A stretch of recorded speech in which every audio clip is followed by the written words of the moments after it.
recent years, a new dimension has been added to flying: vertical flight by helicopter. The very speed on which the aeroplane depends can sometimes be a handicap. Only a helicopter can hover. Only a helicopter could reach this storm-bound lighthouse. Vertical movement was man's first vision of flight. For centuries, he tried to copy the free, controlled flight of birds and insects.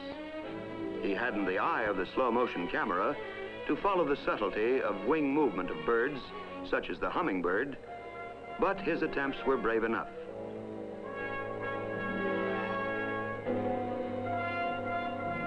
Not succeeding, he gave flight divinity and held it blasphemous to try to reach the stars. But men of vision, like Leonardo da Vinci, continued to search for a means to fly. He experimented with flapping wings and whirling wings. It was he who applied the word helix, meaning spiral, to whirling wings. Helix, combined with pteron, meaning wing, becomes helicopter. Leonardo da Vinci's whirling wing design was similar to the Chinese top, a toy whose origin is lost in early Chinese history. The top consists of a pair of wings at the head of a stick. About 2.5 centuries after Leonardo's death, an Englishman, Sir George Cayley, developed a more elaborate top on similar lines. His interest had been aroused by a model made by Lannoy and Bienvenu in France. The Lannoy and Bienvenu top consisted of 2 sets of wings, which rotated in opposite directions. Its unusual flight caused a sensation when demonstrated before the Academy of Sciences at Paris. By now, men had learned that if the blades of a wing or propeller are set level, they will only whirl when rotated. But if they are set at an angle and then rotated, the blades will produce lift. Cayley gave to the world the first plans for a man-carrying helicopter, the aerial carriage. His lead was followed by many others throughout the 19th century. But they all lacked a sufficiently light and powerful engine. At the end of the 19th century, men like Ponton d'Amicourt and Foligny were trying to adapt steam engines to aircraft, but without success. Others, notably the Wright brothers, were working on fixed-wing airplanes. The development of the gasoline engine, which utilizes an easy-to-handle fuel, made possible man's first successful full-scale flight in 1903. Had the first successful flight been achieved with a rotary wing helicopter, the history of flight might have been different. The achievement of the Wright brothers overshadowed all others and established the fixed-wing aircraft. But the moving wing still had its advocates. For the first 30 years of the century, they went on trying to make machines which would rise vertically into the air.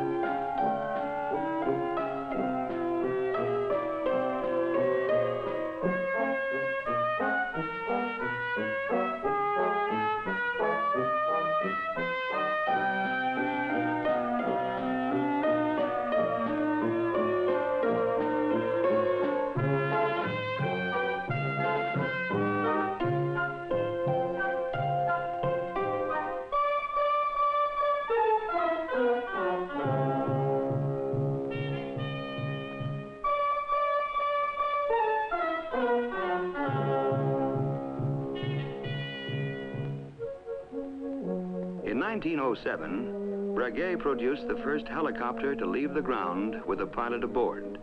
The machine was unstable, but it did prove that the rotating wing aircraft was feasible.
all these early machines were unstable, and for safety, the aircraft had to be tethered to the ground.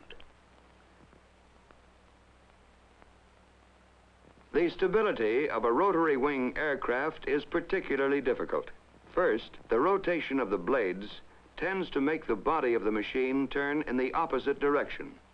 This can be counteracted either by a small vertical tail rotor driven by the same engine as the main rotor, or by two sets of main rotors revolving in opposite directions.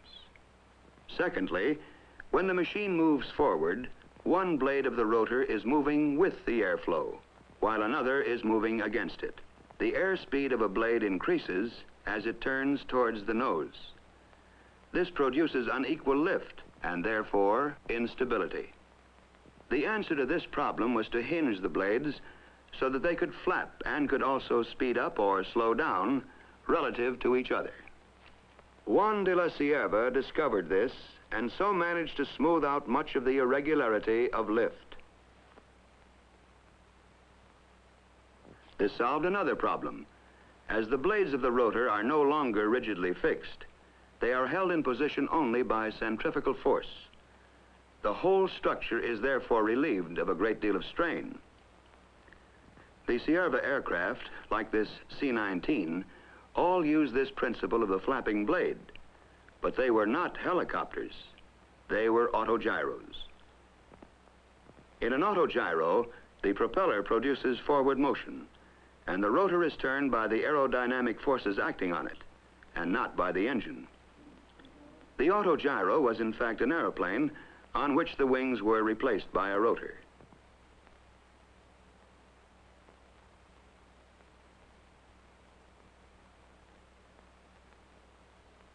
The ordinary autogyro could not take off vertically, although its takeoff run was very short.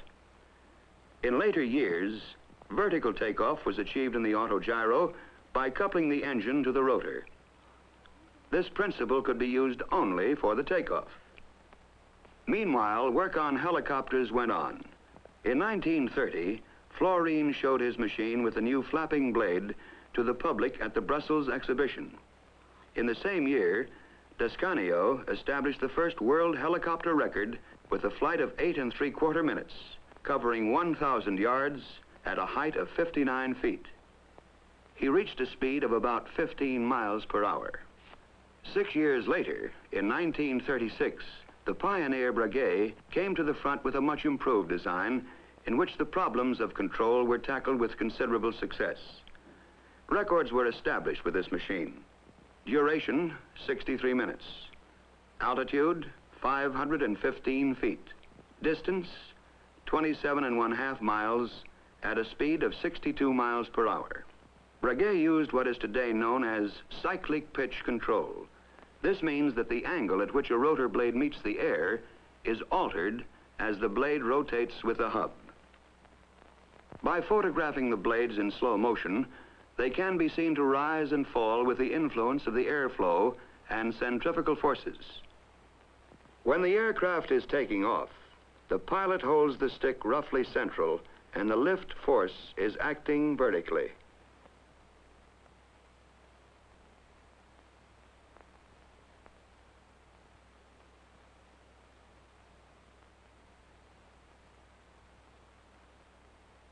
The pilot moves the stick forward.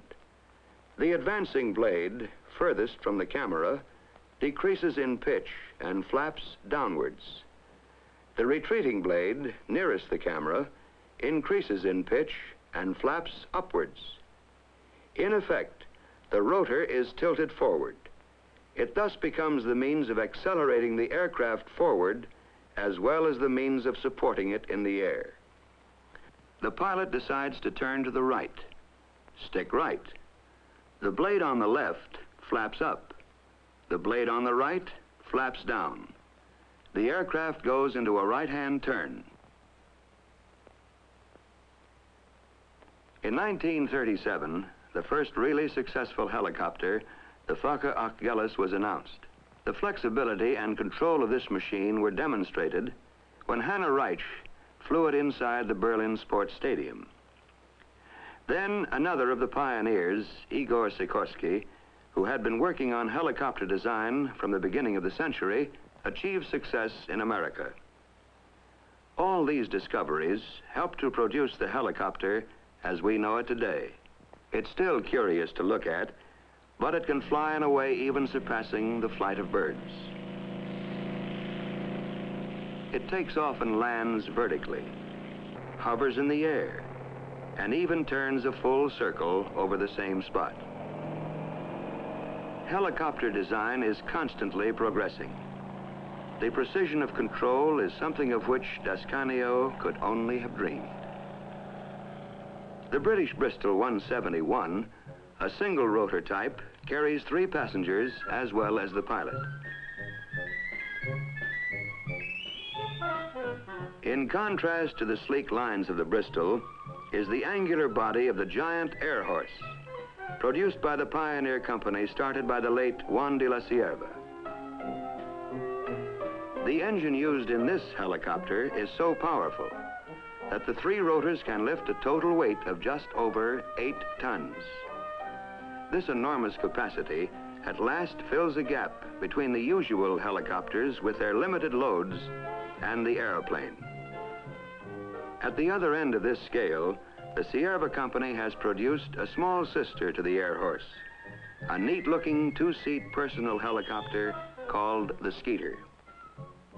The Ferry Company's Gyrodyne is one of the world's fastest helicopters. Here we see it traveling at 124.3 miles per hour. The Gyrodyne uses an offset propeller to counteract the torque reaction of the main rotor. This has the added advantage that the propeller gives additional thrust to drive the aircraft. In France, Louis Breguet, one of the leaders of helicopter technique, designed this 3-seater using superimposed contra-rotating rotors. A development of the pre-war German Fokker Achilles, keeping the original rotor configuration, has been made by Sud-Est and is designed to carry 6 people. Another French company, Sud-West, have developed an experimental helicopter with a rotor driven by jets at the blade tips. One of the attractions of the jet-driven helicopter is that as the driving force is at the tips of the blades, there is no torque reaction to correct, and tail rotors and such devices are not needed. Jet-driven rotors have also been developed in America. This experimental single-seater, built by the McDonnell Aircraft Corporation, is called Little Henry.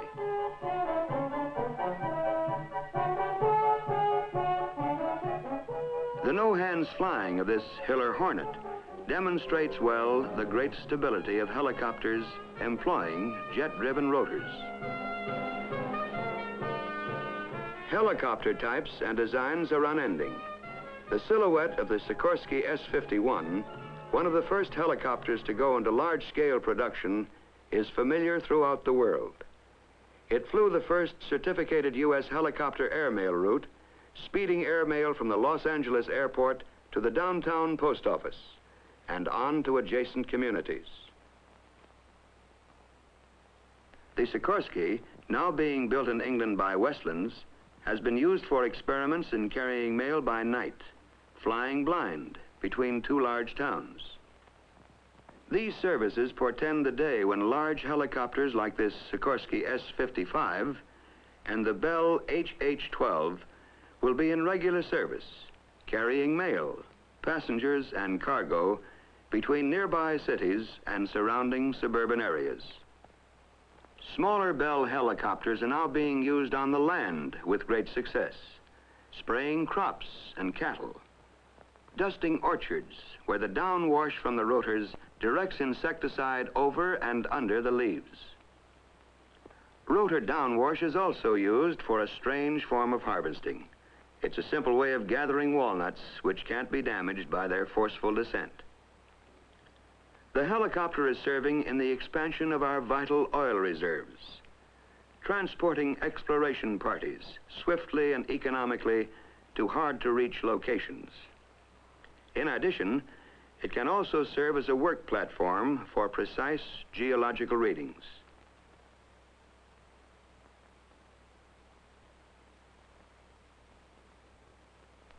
A military helicopter, the Piasecki, or Flying Banana, is like something out of a story by Jules Verne or H.G. Wells. The Kaman, a military trainer, employs twin intermeshing rotors. These eliminate the necessity of a tail rotor. For emergency rescue, the helicopter is unrivaled. It can transport the injured to a hospital or the stranded to safety, whether the scene of emergency is battle-torn terrain or the expanse of a storm-swept sea.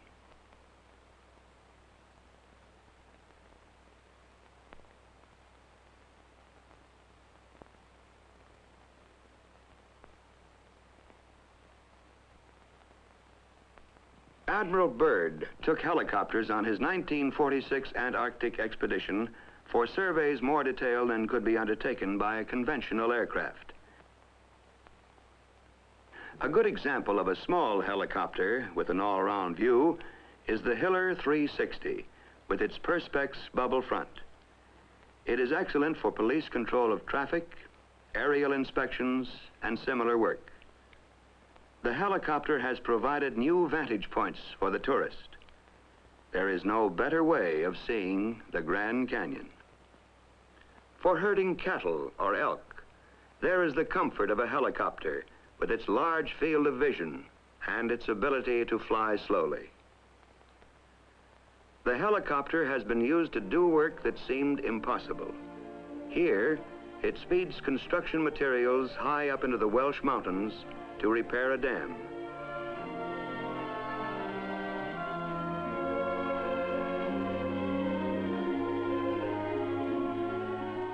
Yes, the helicopter has arrived. Prehistoric to look at, but so versatile that it fills an important gap in transport. Rotary wing flight is now a reality.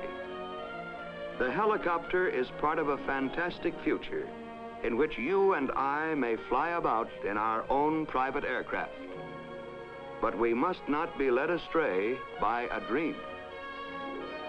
The helicopter will not supplant the car or the airplane, but as chemists and engineers continue their unending search for better fuels and lubricants for flight, for lighter and more powerful gasoline engines, for more efficient jet engines, and for improved airframe designs, the helicopter will enable us to fly with a freedom we've never had before.